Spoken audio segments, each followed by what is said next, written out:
Hello friends, welcome to my channel. This is Subhashis. Option buying series में और एक video के अंदर आपका स्वागत है।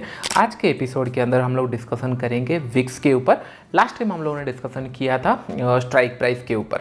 आई होप आपने फर्स्ट से लेकर अभी तक वीडियो कंटिन्यूसली देख रहे हो, क्योंकि तभी आप फ्लो मैनेज कर पाओगे और चीज़ें आप लोग समझ पाओगे प्रोसेस किस तरीके से स्लो एंड स्टडी आता है। ओके, तो अभी हम लोग डिस्कशन करते हैं विक्स के ऊपर। देखिए, बहुत ही ज़्यादा कॉम्प्लिकेटेड हम लोग नहीं करेंगे, सिंपल रखेंगे। ओके, फर्स्ट थिंग मुझे याद है विक्स जब भी हायर होता है, राइट, जैसे 20-25 होता है कोरोना टाइम में, पीक टाइम में, जब टाइम में बॉटम लगा था मार्केट का, उस टाइम पे विक्स 80, 83, 82, 80 के ऊपर चला गया था।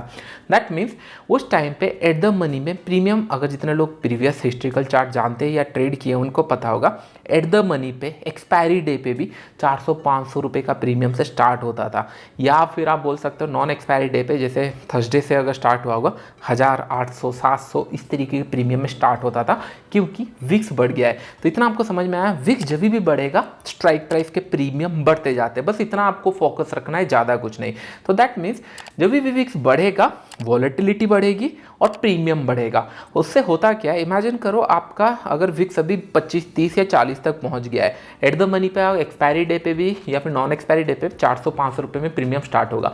उस टाइम पे क्या होगा, अगर आपने उसको परचेज किया, वो 600-700 बहुत जल्दी जाएगा और वहाँ से जल्दी भी उतना जल्दी गिर जाता है, क्योंकि वो वॉलेटिलिटी, मतलब 400 से 700 भी चला जाएगा, 800 भी चला जाएगा, 800 से फिर वो नीचे आके आपको समय अराउंड फिर से 200, 300 या 400 या 500 रुपये का प्रीमियम मिलेगा। दैट मीन्स वॉलेटिलिटी बहुत फेवर में जाएगा। वॉलेटिलिटी मतलब आपके फेवर में भी जा सकता है, फिर रिवर्सल आने का चांसेस बहुत ज़्यादा है। एक डायरेक्शन में मार्केट थोड़ा सा कम मूव करता है, दोनों साइड मार्केट मूव करते हैं। ये मुझे समझ में आ गया था बहुत टाइम पहले से। इसके लिए मैंने एक सिंपल रूल रखा, क्योंकि मुझे याद है मैंने ट्रेड किया था, मैं हमेशा से कम प्रीमियम में ट्रेड करता हूँ, सो दैट अगर बड़ा ट्रेंड मिल गया तो मुझे पैसा मिल जाएगा, मैं उसको मैनेज कर सकता हूँ। मैं रिस्क टू रिवॉर्ड स्टार्टिंग से फॉलो करता हूँ, इसके लिए थोड़ा सा ज़्यादा डिफिकल्ट नहीं होता। लॉसेस डेज भले ज़्यादा दिखे, लेकिन प्रॉफिट्स आने से वो लॉसेस कवर हो जाता है, क्योंकि लॉसेस स्मॉल है, प्रॉफिट ज़्यादा है। आई होप ये पॉइंट आपको क्लियर हो रहा होगा। तो मैंने, मुझे याद है समय अराउंड 80 या 90 एक एक्सपायरी था, कौन सा डेट मुझे याद नहीं है, लेकिन प्रीमियम्स मुझे याद है किस तरीके से रिएक्ट कर रहे थे। मैंने 80 रुपये में खरीदा था, 80 या 85 के आसपास कुछ खरीदा होगा। वो प्रीमियम चला गया था, ऑलमोस्ट 500 के ऊपर चला गया था, करेक्ट। और एक्सपायरी मतलब मार्केट क्लोज होने के लिए आधा घंटा 1 घंटा कुछ बचा होगा। मुझे लगा इससे ज़्यादा क्या होगा, होल्ड करके रखते हैं, अगर मूव चला गया और तो हम लोग को और प्रॉफिट हो सकता है। मैंने होल्ड कर लिया। फिर वहाँ से क्या होगा, इमीडिएटली फिर मार्केट रिवर्स आना स्टार्ट हुआ और मैंने 80 में खरीदा था, मैंने 95 या फिर 100 के अंदर ही कहीं पे उसको प्रॉफिट बुक किया। मैंने ये एक्सपेक्ट किया था थोड़ा सा नीचे भी आएगा तो फिर रिवर्सल जाएगा, ऊपर चला जाएगा, मैं वहाँ पे कैप्चर कर लूँगा, बड़ा प्रॉफिट आज मिलेगा। ये मेरे साथ 1 या 2 बार हुआ, तब मुझे समझ में आया कि नहीं, ऑप्शन बाइंग के अंदर मुझे ट्रेलिंग फोकस करना चाहिए या फिर एक फिक्स्ड रिस्क टू रिवॉर्ड रखना चाहिए। जब तक रखूँगा, फिर उसके बाद 12 बजे के बाद अगर कुछ मिला, एक बड़ा प्रॉफिट मिला, उसको कैप्चर करके निकल जाना है। लेकिन यही बस इशू होता है ऑप्शन बाइंग के अंदर, आप आइडेंटिफाई कर लोगे एंट्री कहाँ करना है, लेकिन टारगेट में बहुत सारे लोगों को डिफिकल्ट होता है। कभी 100 चला जाएगा, कभी 300 चला जाएगा, कभी 500 चला जाएगा, लेकिन ऑप्शन सेलर का टारगेट फिक्स रहता है। अगर वो 100 रुपये में सेल किया या 20 रुपये में सेल किया, उसको पता है ये 20 ही रुपये मिलने वाला है, तो उसको कोई माइंड में इफेक्ट नहीं होता। एंट्री फाइन हो गया, मतलब एग्जिट उसको पता है कि नहीं, 0 में एग्जिट करना है तो 20 रुपये ही मिलेगा। बायर को ये सबसे ज़्यादा डिफिकल्ट होता है। तो इसके लिए 2 चीज़ें आपको हेल्प कर सकता है। कभी भी आप टॉप आइडेंटिफाई नहीं कर सकते, बॉटम आइडेंटिफाई नहीं कर सकते, तो इसके लिए ट्रेलिंग काम आता है। ट्रेलिंग एक ऐसा पार्ट है जो मैं आपको लाइव मार्केट के अंदर, ट्रेडर्स क्लब के अंदर बताऊंगा, क्योंकि ट्रेलिंग बहुत टाइप के हो सकते हैं। एक कैंडल स्टिक के ऊपर कर सकते हो, प्राइस एक्शन के ऊपर कर सकते हो, या प्राइस के ऊपर कर सकते हो। ये 3 चीज़ें सिखाने के लिए you have to be in front of the screen, जहाँ पे कंटिन्यूसली मैं आपको सिखाऊं, वीडियो बहुत बड़ा हो जाएगा, लेकिन ये तीन चीज़ें बस माइंड में रखना, ट्रेलिंग का काम आता है। तो इससे बचने के लिए कि नहीं, क्या होता है, इनिशियल टाइप में ट्रेलिंग में आपको जितना बोलो आप करोगे नहीं, क्योंकि आपका माइंड में रहेगा सर 100 रुपये ले या 200 रुपये ले, 50 रुपये ले। ये नॉर्मल टेंडेंसी रहता है कि नहीं, लोगों का ह्यूमन साइकोलॉजी होता है कि नहीं, बहुत सारे चीज़ें एक टाइप में आप काम नहीं कर सकते। तो ट्रेलिंग अभी भी आपको सीखने का जरूरत नहीं है, जब तक आप प्रॉफिटेबल धीरे धीरे बनते नहीं हो। धीरे धीरे उसको बाद में सीखना है। तो मैंने एक सिंपल रूल बनाया, इसको ध्यान से सुनना और लिख लेना। अगर विक्स 17 के नीचे है, ओके, विक्स अगर 17 के नीचे है, तो आपको रिस्क टू रिवॉर्ड रखना है 1:3, उसके बाद ट्रेलिंग स्टार्ट होगा। एग्जैक्टली ट्रेडिंग कैसे करना है, आप अभी के लिए कैंडल स्टिक के ऊपर कर सकते हो, या फिर लेट से मार्केट अगर 100 रुपये मूव करता है तो आप स्टॉप लॉस को 50 रुपये ट्रेल कर लो, ये कर सकते हो। लेकिन थोड़ा सा मैं प्राइस एक्शन के ऊपर ज़्यादा करता हूँ, अगर आपको प्राइस एक्शन समझ में आता है उसके ऊपर भी ट्रेल कर सकते हो। डोंट वेरी ट्रेडर्स क्लब के अंदर उसको हम लोग इन डिटेल्स में सीखेंगे, लाइव मार्केट के ऊपर बताऊंगा तो बहुत सारी चीज़ें आपको समझ में आएगा। कभी कभी ऑप्शंस के अंदर, फ्यूचर के अंदर बहुत सारे पॉइंट आपको पता चलेगा। तो फर्स्ट थिंग ये लिख लो, मार्केट अगर 17 से नीचे है, मतलब विक्स अगर 17 से नीचे है, आपको मिनिमम 1:3 का टारगेट रखना है बाय डिफॉल्ट।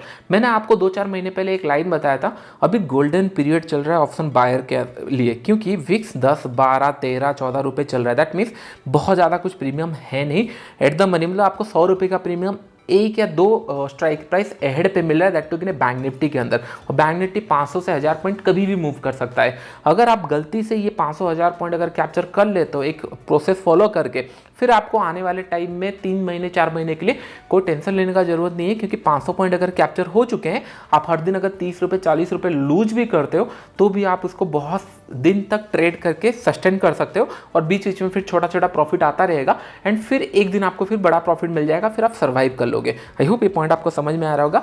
तो 17 के नीचे अगर विक्स है तो मेक श्योर करना आप हमेशा 1:3 प्लान करना टारगेट, उसके बाद ट्रेलिंग आ जाएगा। अगर विक्स 17 के ऊपर है 1:2 टारगेट रखना, एंड उसके बाद ट्रेल करना। मैं नहीं बोल रहा हूँ कि प्रॉफिट बुक कर लेना, 1:2 आ गया फिर अलर्ट हो जाना कि नहीं अगर ये मोमेंटम में निकल जा रहा है तो और थोड़ा सा प्रॉफिट मिल जाए। क्योंकि विक्स जब ज़्यादा रहता है, मार्केट पहले आपको आपका प्रॉफिट दिखाता है 1:1, 1:2 चला जाएगा, उसका शार्प रिवर्सल होता है और बहुत सारे लोग फंस जाते हैं। तो जो दो चीज़ें बस फोकस रखना, और विक्स के ऊपर ज़्यादा आपको डिटेल्स में जाने का जरूरत नहीं है। बहुत सारे लोग सोचते हैं सर विक्स फॉर्मेशन कैसा होता है, विक्स का कोरिलेशन क्या है एंड ऑल। फर्स्ट थिंग, आपको ट्रेडिंग करना है और ट्रेडिंग से प्रॉफिट निकालना है, करेक्ट। अगर आप इतना डिटेल्स में जाओगे तब भी आपका ऐसा हिट होगा, ये बस बोल दो कि नहीं आप अगर सारा स्टडी कर दे तो आपका ऐसा हिट नहीं होगा, फिर आप महान बन जाओगे और मार्केट में हर दिन प्रॉफिट करोगे, तो होने वाला नहीं है। जितना भी नॉलेज के लिए अच्छा है सारा चीज़ें जानना, लेकिन ट्रेडिंग के लिए एक रूल काफ़ी है, सिंपल रखते हैं कि नहीं लॉसेस अगर सब चीज़ें जानने के बाद भी अगर ऐसा लग रहा है, इससे अच्छा है कि नहीं छोटा सा रूल रखते हैं, हमारा भी ऐसा जाएगा, बस एक बेसिक फंडामेंटल चीज़ें क्लियर रखते हैं, लॉसेस कम लेंगे प्रॉफिट ज़्यादा लेंगे, बस उतना ही। तो अभी मैं आपको सिंपल रख रहा हूँ, 17 के नीचे अगर विक्स है तो मेक श्योर करना कि नहीं आप 1:3 टारगेट के लिए जाना या 1:4 टारगेट के लिए जाना, उसके बाद ट्रेल कर सकते हो। लेकिन अगर आपका विक्स कम है, 17 से अगर ज़्यादा है तो दैट मीन्स आपको थोड़ा सा मेक श्योर करना पड़ेगा प्रॉफिट 1:2 के बाद अगर 20, 25, 40, 50 इस तरीके से कभी क्रैश हुआ फिर से तो आएगा, उस टाइम पे आपको 1:1 भी बहुत जल्दी मिल जाएगा। और मैं रिकमेंड करूंगा 1:1 के बाद ट्रेल करना स्टार्ट करना। मैं ये नहीं बोल रहा हूँ मिल गया बंद कर दो, ट्रेल करना स्टार्ट करना। और ट्रेलिंग का सीखने के लिए थोड़ा टाइम लगेगा, इतना जल्दी नहीं आता, क्योंकि प्रॉफिट सामने चल रहा होगा और आपको मैं बोल रहा हूँ कि नहीं वेट करना है। कभी वेट करोगे बड़ा प्रॉफिट मिलेगा, कभी वेट करोगे फिर नीचे आ जाएगा। तो इसके लिए ट्रेलिंग हमेशा प्रॉफिटेबल नहीं होता, लेकिन लॉन्ग रन के अंदर ये प्रॉफिटेबल होता है, क्योंकि एक ट्रेड ट्रेलिंग में आपको 1:5, 1:6, 1:7, 8 तक भी चला जाता है, और वो एक ट्रेड फिर बचा लेता है आपका पूरा आपका सिस्टम बचा लेता है कि नहीं 1 महीने 2 महीने के लिए आप सेफ हो चुके हो। तो आई होप ये पॉइंट हम लोग कंक्लूड कर लेते हैं। ये सारे पॉइंट आपको समझ में आ गया होगा। 17 के ऊपर अगर विक्स है तो आप लोगों को 1:2 उसके बाद ट्रेल करना है। अगर आपका विक्स समय अराउंड 17 के नीचे है तो मेक श्योर कि नहीं 1:3 मिनिमम लेना, उसके बाद अगर आप ट्रेल करके और प्रॉफिट ले रहे हो वेल एंड गुड। एंड उसके बाद निफ्टी के ऊपर जितने लोग क्वेश्चन पूछ रहे हैं मेक श्योर करना है कि जैसे मैंने प्रैक्टिस बताया था लास्ट वीडियो के अंदर, आप थोड़ा सा बैंक निफ्टी अगर 4 स्ट्राइक प्राइस ऊपर आपको 100 रुपीज़ मिल रहा है तो निफ्टी का भी देख लेना है कि 4 स्ट्राइक प्राइस के ऊपर कौन सा प्रीमियम मिल रहा है, बस उसको ट्रेड करना है। स्टॉप लॉस एंड ऑल थोड़ा सा आपको देखना पड़ेगा वॉलेटिलिटी के हिसाब से। आप अगर 20, 25 या 30 रुपये में अगर खरीद रहे हो, 15 से 20 रुपये का stop loss more than enough, क्योंकि बैंक निफ्टी में अगर 30 रुपये का स्टॉप लॉस या 35 रुपये या 40 रुपये स्टॉप लॉस लग रहा है, यहाँ पे 15 से 20 रुपये stop loss more than enough है। तो आप उस हिसाब से थोड़ा सा देख सकते हो। एंड एक बार जब आप प्रैक्टिस करोगे 5-6 रुपये ऊपर नीचे हो सकता है, लेकिन फिर आपको एक स्वीट स्पॉट्स मिल जाएगा कि नहीं हाँ यहाँ पे वॉलेटिलिटी कम हो रहा है एंड ट्रेंड अगर हो रहा है ये जल्दी से एट द मनी हो जा रहा है, अच्छा प्रॉफिट हो सकता है। तो विक्स का कॉन्सेप्ट आपको क्लियर हो गया, बहुत ज़्यादा कॉम्प्लिकेटेड नहीं करते हैं। तो आप इजी से, जैसे मैंने बोला था, बिगनर से आप सीख सकते हो। एंड ऑप्शन बाइंग के अंदर धीरे धीरे, मैं ये नहीं बोल रहा हूँ कि नहीं आपको ऑप्शन बाइंग ही करना चाहिए और बाइंग में प्रॉफिट मिलेगा, मैं बस ये बोल रहा हूँ अगर आप करना चाहते हो तो सही डायरेक्शन में करो, फिर डिसाइड करो कि नहीं हाँ आपको करना है या फिर दूसरा देखना है, फ्यूचर देखना है, इन्वेस्टिंग करना है, ऑप्शन सेलिंग करना है। ये बस एक ही फील्ड नहीं है कि नहीं बाइंग में ही पैसा कमाना है, ये गलती कभी मत करना। 100% अगर आप 100% यहाँ पे करोगे अननेसेसरी ट्रेड लोगे। आपको बस जहाँ पे अपॉर्चुनिटी मिल रहा है वहाँ पे आपको कैपिटलाइज करना है। बार बार मैं आपको ये पॉइंट बताता हूँ हूँ। बस मैं किस तरीके से ऑप्शन बाई कर रहा हूँ मैं आपको ये बार बार बता रहा हूँ, क्योंकि इनिशियल टाइम में मैं करता था ट्रेड ऑप्शन बाइंग के अंदर, तो मेरे माइंड में कौन से रूल थे ये मैं धीरे धीरे सिखा रहा हूँ। एंड ट्रेडर्स क्लब के अंदर भी बहुत सारे पॉइंट सिखा रहा हूँ, सो दैट क्या होगा आप एक अच्छे वेल फ्रेमवर्क के अंदर काम कर पाओ, फिर डिसाइड कर पाओ ये आपके लिए है या नहीं है। क्वांटिटी हमेशा कम रखना, डे 1 से मैं आपको बोल रहा हूँ, सो दैट कि आप लॉन्गर टाइम तक ट्रेड करो एंड फिर धीरे धीरे आपको पॉजिटिव एक्सपेक्टेंसी धीरे धीरे आपका फुलफिल होगा, फिर आप लोग ट्रेडर बन सकते हो धीरे धीरे। आई होप ये सारे पॉइंट आप लोग को समझ में आ रहा होगा। वीडियो चलो लाइक के साथ फ्रेंड, अभी के लिए इतना ही, थैंक यू।